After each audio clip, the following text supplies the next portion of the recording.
So as I'm sure you all know by now, Billy Donovan is not going to be returning as the head coach of the Chicago Bulls after 6 seasons with the team, 5 of those being losing seasons and missing the playoffs in those 5 seasons. The 1 year that they did have a winning record, they got bounced in the first round by the Milwaukee Bucks in 5 games. And as I shared in my video from yesterday when the news broke, this had to be done. I'm not surprised by it because Billy Donovan has said so many times, even as recently as just a few weeks ago, that he wants to be in a position to win. He wants to be competing in the playoffs. He wants to be playing for something. And I could not fathom, I don't care how much respect he has for the organization and ownership, I could not fathom why at this stage in his career, at 60 years old, he would opt to stay with this Bulls team that is years away from contending. And like I've seen so many podcasters, folks in the media, NBA fans saying, well, Billy is doing the Bulls a favor. He did this for the good of the team. I mean, yes, this is for the good of the team. This had to be done, as had to happen, as I've shared before. The Bulls needed a full reset. They needed to allow the next front office to have full autonomy in choosing who they want as their next head coach, not the other way around, where the coach chooses the front office, as it was kind of looking like that was going to be the direction as far as how the Bulls were structuring this. So I'm glad Billy made this decision to walk away, but let's be real now. He did this for himself and his own career. That's not a bad thing. Most of us would do the exact same thing if we were in his shoes and wanted to coach a relevant team. But to say, oh, Billy was so selfless in this scenario, he loves this organization, and out of respect for them, he decided to go this route. Nah, he's leaving for better opportunities. Now, where that is, we don't know yet. Of course, everyone has been linking him to the Orlando Magic, as most assume Jamal Mosley is going to be out. Although, if they somehow beat the Pistons in the first round, that could make things interesting for them. Yeah, he could go back to college as well. Hell, maybe he goes and coaches the Warriors if Steve Kerr does in fact leave, which all signs are pointing to that will be actually the case. But regardless, he's opting for a better opportunity as he didn't see a future with Chicago. Let's just call it what it is. Now, before I go into some potential coaching options that I would like to see the Bulls look into, I did want to say a few things about Billy Donovan's tenure with the Bulls. Some of these things I've already said before. I feel like the noise is becoming, though, more and more loud in the past 24 hours since his decision to depart from the team. The media will continue to prop up Billy Donovan like he's one of the best coaches the game has ever seen. The players love him. They always speak very highly of him, except maybe Zach LaVine when Billy benched him that one time, which was one thing I praised Billy for. But Billy is a player's coach, and that's always been one of his strengths. It's a good trait to have as a coach. You have to have buy-in and respect from your players. That cannot be downplayed because we have seen instances of some great coaches not being the best when it comes to their player relationships, and it's negatively impacted the team and their performance. No one is saying Billy is a bad coach, or at least I'm not anyway. I'm sure there are a lot of Bulls fans who would say that he is, but he's not a bad coach. He has a lot of strengths, one being his personal relationships that he would build with his players and his adaptability to the personnel and the talent that he had around him. That said, the amount of times I have to hear about how Billy Donovan is a Hall of Famer, he's a Hall of Fame coach, he's an elite coach that has always exceeded expectations relative to the talent on his roster. To that I say, what planet are we living on here? This is a results-oriented business, and throughout his tenure in the NBA, not college, he's an elite college coach, and it's why he's in the Hall of Fame, but in the NBA, he's been an average NBA coach, just average. He did have stars in Oklahoma City. He had Kevin Durant, Russ in their primes. Later on, he had Kevin Durant, Paul George, who was a top 10 player in the league at that time. And every year they got bounced in the first round of the playoffs. Yes, Billy Donovan was not set up for success with the Bulls. And the blame of the Bulls and their failures over the last 6 seasons lie primarily with AK in the front office. He was not good at his job, meaning AK. He didn't know what he was doing. And Billy was always forced to adapt to the weird roster moves this front office would make. But exceeding expectations, Billy Donovan, when he had 1 winning season and 1 playoff appearance? Yeah, you can say he did what he could with the rosters that he had, but that's not exceeding expectations. To me, and I know I'm kind of going on a rant here, and that really wasn't my intention with this video, but to me, the biggest negative mark on Billy's tenure with the Bulls was that 22-23 season. And I'm sure people are going to be like, what? That season? Why that season? That was the season where the Bulls were coming off that first playoff appearance that they had in years, but the season ended in disappointment, mainly because of Lonzo's injury. That following season, while they thought they were going to be getting Lonzo back, they of course never did. However, they still had DeMar, Zach, Vooch, Caruso, Kobe, Ayo, and those guys all stayed healthy that season. Like, it was the one season where the Bulls got lucky on the injury front. Vooch played all 82 games. Zach played 77. DeMar, 74. Kobe also played 74. Even Alex Caruso played 67 games.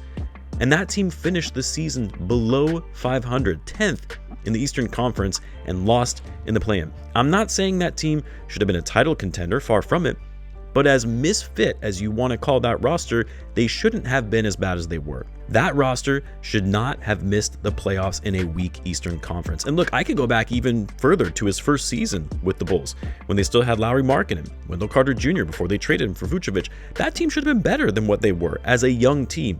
And even after they made the trade for Vucevic, who was an all-star at the time, playing his best season, they still weren't great, and were 31-41 that season, finishing 11th in the East. Like, I feel like I'm taking crazy pills. At no point has any of this been exceeding expectations. The results speak for themselves. He is not a coach that did more with less. He had a mid-roster that produced mid-results. That's an average coach. Now, anyway, enough ranting about Billy Donovan, because I actually think overall seems like a very nice guy, smart dude, and he, had to take a lot of the heat in speaking to the media for the front office's failures. But yeah, it was time to move on. And so the question now is, well, who should the Bulls be looking at as their next head coach? Now, my assumption is we likely won't have a new head coach in place until after the new front office has been hired, which reports are indicating the Bulls are hoping to have one in place around May 10th, that timeline when the draft lottery is set to occur. And then you'd have to think whoever takes over in that new role is going to need a few weeks to conduct a coaching search, do interviews, etc. So my guess is we won't have an answer on who the next head coach is going to be until probably around June, which is good timing, around the time of the end of the playoffs, or we're in the finals, because you never know which coaches may become available between now and then. The coaching carousel will continue, with some coaches leaving and picking up new jobs with other teams, but based on what we know, there are a few guys that I would think the Bulls are going to take a look at. And the first one, who I'm not that high on, but would be a reasonable option, is Taylor Jenkins, who coached the Memphis Grizzlies before being let go at the end of this past season. I mean, Jenkins is a solid coach. It just became clear that the Grizzlies, the roster he had, wasn't going to work, and they decided to pivot from that roster and go down a rebuild.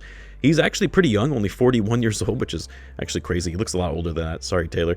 But has been an assistant coach for the Atlanta Hawks, the Milwaukee Bucks for 6 years, and then head coach more recently for 6 years. Good experience, playoff experience, and has done a good job getting the most out of his players. Now, one name that keeps floating around, and I still think is highly unlikely, and to be honest, I'm not sure how well he would actually fit with a rebuilding team where player development is going to be the primary focus, but that's Steve Kerr.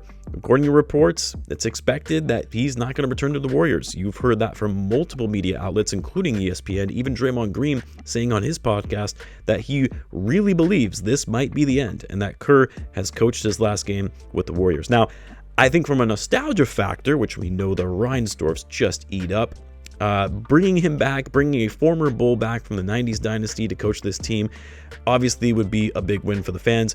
He is a big name as well, quote unquote big name in the coaching space, as someone who's won 4 titles, coached the Warriors dynasty, helped pave the way for how basketball is played in the three-point era. That said, though, part of me wonders if Kerr and his time coaching has run its course. Is he also just a product of having some insane elite talent on his team? And when the talent hasn't been there, his teams have struggled. More recently, Kerr hasn't been the best when it comes to young player development. Wiseman, Kuminga, Moody, all lottery picks. Their mentoring and development went by the wayside. So even though I've always kind of fantasized of Kerr being the Bulls' next head coach, based on what we have seen from Kerr and the Warriors, part of me does have legitimate concerns on if he can produce the same level of success without Steph Curry. Now, some other names, I saw some people really going into the nostalgia factor and say, bring back Tom Thibodeau. I love Tibbs, but that ship has sailed. The Bulls cannot bring him back. Some other names, though, that I think are interesting.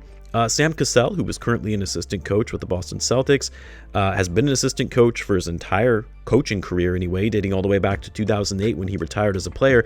I could see Cassell being an interesting fit for a first-time head coach option with the amount of experience he's had as an assistant over the years, including a championship with the Celtics, and then, of course, being a very high IQ player during his playing days in the 90s and early 2000s.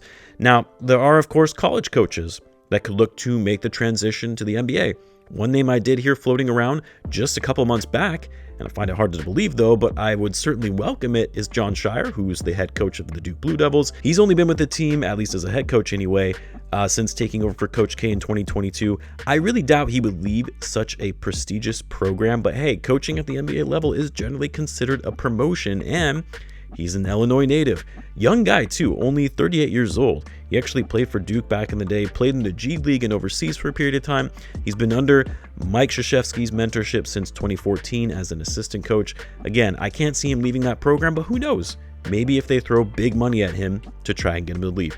Dan Hurley, head coach of UConn, man who created the next dynasty in college basketball and is just an insane basketball mind. Highly doubt he leaves that though, considering he turned down the Lakers offer just a couple years ago to coach their team and just return to college.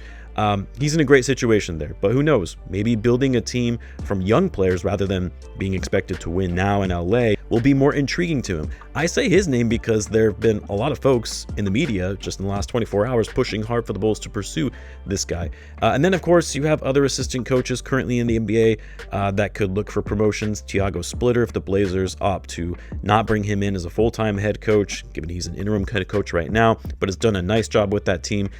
Maybe someone like Grant Gibbs, who is an assistant for the Oklahoma City Thunder. Hey, do the Bulls want to be the first team to hire the first woman NBA head coach in Becky Hammon, who has been a phenomenal coach in the WNBA and was obviously Greg Popovich's protege?